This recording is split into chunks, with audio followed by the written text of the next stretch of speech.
Now, the opposition party members in Zimbabwe say they are finding it difficult to campaign as the members are constantly being attacked. This follows a video that emerged of a Zanu Pf youth in Matopo district in Matebeland attacking and shooting a CCC members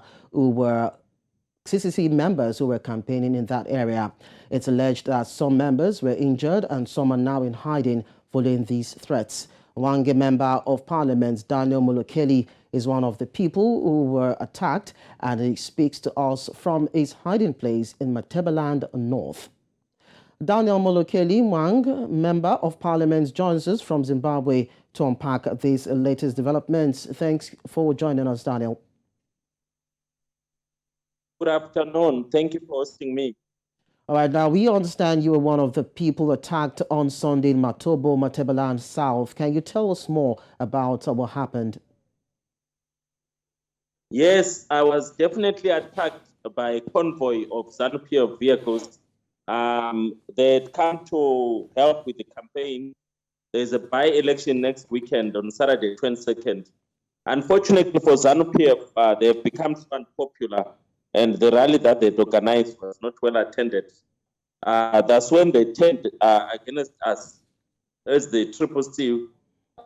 We've been doing some campaigns, but we didn't organize rallies. We've been doing what we call kitchen parties at a small scale level, and we've been going around the ward. And I was campaigning in one of the 4 polling stations. So we were followed by a vehicle that had no number plates with tinted glasses, which we suspect is from the intelligence service. They're the ones which seem to have tipped the Zanu Pf people where we were, and we were then confronted by a convoy of vehicles. So we had to escape a high-speed chase, and we parked our vehicle in front of a rural shopping center where people were watching soccer match between Liverpool and Manchester City in the evening. So they couldn't come and attack us because there were a lot of young people there. So we ran away from the vehicle for about 5 kilometers. And then we returned later with some colleagues of the party about 4 hours later, only to be told that they sent a few people look for us, and then they decided not to do anything, and then drove to Bulawayo.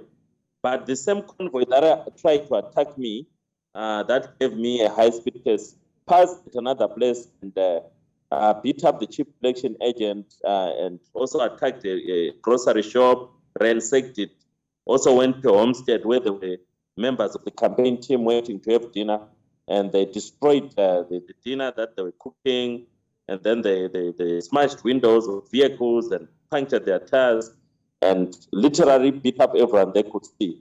So there was a lot of chaos. A lot of people were badly injured, including a parliamentarian. Okay, Daniel, now this latest incident is one of too many reports that we've heard of oppositions being attacked. Now, has the police been able to arrest anyone? Has anyone or any one of those perpetrators been brought to book?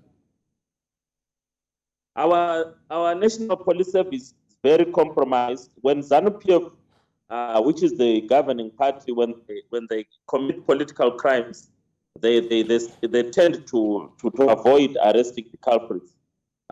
Sometimes they even arrest the victims from the opposition when they come to report the cases of violence against them. So we have a highly compromised police service in Zimbabwe that is blatantly biased towards the ruling party and turns a blind eye when Zanu Pf uses youth to violently attack their opponents. All right, now, Zimbabwe, as we know, it is going to elections sometimes next year. Other than the intimidations that characterizes the situation in the country, what is the atmosphere like? I think the situation is that it's getting tense every day. General Zimbabwe is a peaceful country. Zimbabweans are peace-loving, but the politicians, they stir up the violence. The violence that we saw yesterday in Zimbabwe was not natural. It was pre-organized. There are some politicians who sat down and hired people from even outside the province of Mat South and carried them in vehicles.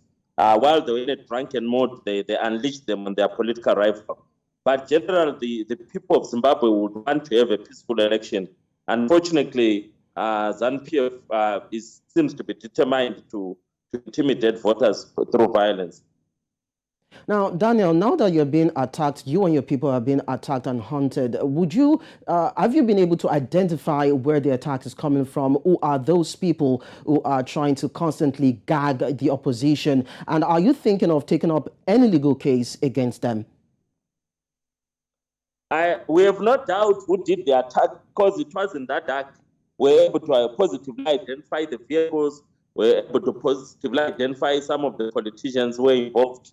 A fellow member of parliament was involved from Zanu Pf.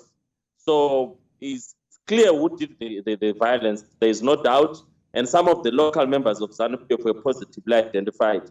The police case has been opened, but we do not expect a lot from the national police. All right, thank you so much, Daniel. We hope that you keep safe wherever you are.